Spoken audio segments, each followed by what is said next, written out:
What would happen if a nuke went off in the Mariana Trench? This is the Tsar Bomba, the nuke that Soviet leader Nikita Khrushchev promised to show the West during the Cold War. 58.6 megatons of sheer, unadulterated power, with a subsequent blast wave that circled the globe 3 times. And this is the Mariana Trench, the deepest crack in the Earth's surface, a canyon almost 7 miles or 11 kilometers deep, up to 3 miles or 5 kilometers wide, and completely filled with water. The Tsar Bomba was dropped from a height of 6.5 miles, that's about 10.5 kilometers, which is almost equal to the depth of the Mariana Trench. Coincidence? I don't think so. So what happens if we drop a nuke into the depths of the Mariana Trench for a good and proper kaboom? Alright, so we've decided to blow up the Mariana Trench. Before answering the question, what happens, we have to figure out a method for delivering the bomb to a depth of 7 miles or 11 kilometers, and it's not as simple as you might think.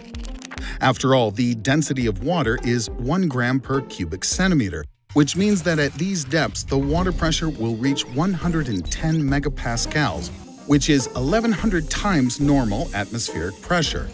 For our purposes, this means that a nuclear bomb with the standard outer layer of lead will simply get crushed flat, without detonating, of course.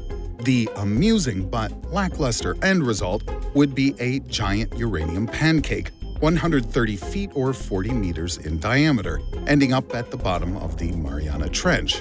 This pancake will emit radiation for centuries, as the half-life of uranium is 2,000 years. But in this scenario, there will be no explosion. The charge won't be compressed to the point of critical mass, and the thermonuclear shell of the bomb will get torn off halfway to the bottom and dissolve in the water.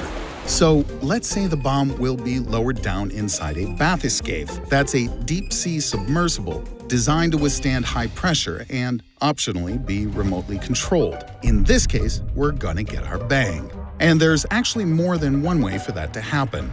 1. If the bomb is detonated at a depth of between 3 to 5 miles, that's 5 to 8 kilometers, the explosion won't be that much different from your typical underwater nuclear test. Oh, except for a tsunami 400 feet or 122 meters high that will appear on the surface of the Pacific Ocean and completely wash away Japan and all of Southeast Asia.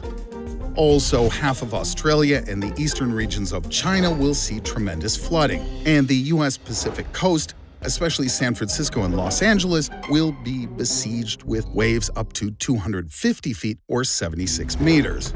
Other corners of the globe will get their share too, albeit somewhat milder, relatively speaking. Also, the background radiation in the Pacific will rise slightly for a few days before going back to normal. 2. If the bomb is detonated at a depth of between 5 to 7 miles or 8 to 11 kilometers, or at the very bottom, then we'll have to take into account the fact that the Mariana Depression is located at the boundary between 2 tectonic plates, the Pacific and the Filipino. If the world's most powerful nuclear device is set off at this spot, the shock wave from the blast, reinforced by the hydrostatic effect, will produce a tremendous downward force precisely at the location of one of the lithospheric weak spots, the junction of tectonic plates.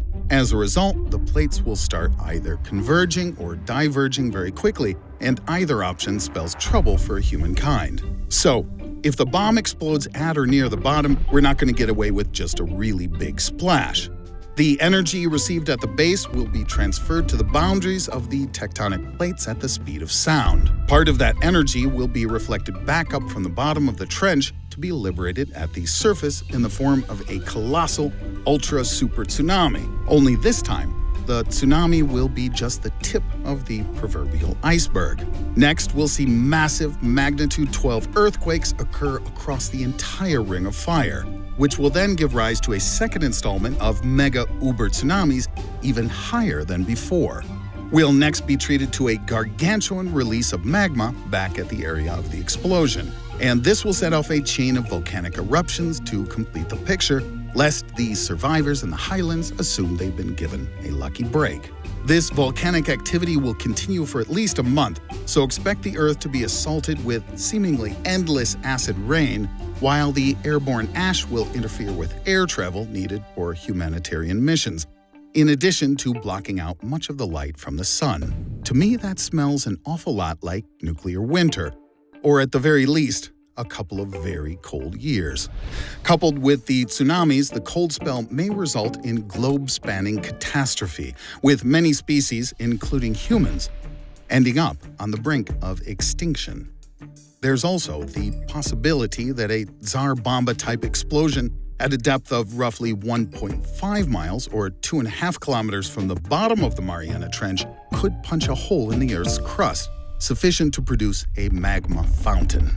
The fountain would then form a new continent, while also bringing about the same tsunamis and environmental problems previously discussed. In addition, the tremendous impact could push the planet very slightly out of its current orbit. This will either bring us closer to the Sun, where we'll thoroughly fry, with dear old Earth turning into something like a second Venus, or on the contrary, the impact might move our orbit further out, where we would descend into a kind of permanent winter. Finally, there's the possibility that so powerful an explosion at the location of a tectonic fault will simply tear the planet itself apart.